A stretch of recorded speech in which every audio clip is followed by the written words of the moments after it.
করি গত 2 দিনে যেভাবে দেখেছি মানুষজন লঞ্চ, স্টিমারে, ট্রেনে, বাসে করে বিভিন্ন উৎসাহ নিয়ে দেশে ফিরে গিয়েছে, যার যার এলাকায় ফিরে গিয়েছে ভোট প্রদানের জন্য।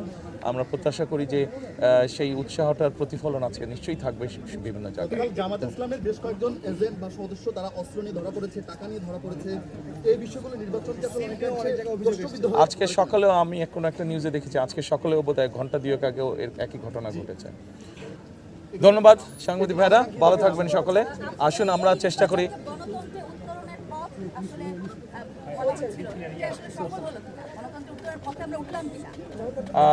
অবশ্যই অবশ্যই জনগণ যদি শান্তিপূর্ণভাবে নিরপেক্ষভাবে ভোট দিতে পারে, গণতন্ত্রের সূচনা তো অবশ্যই শুরু হবে।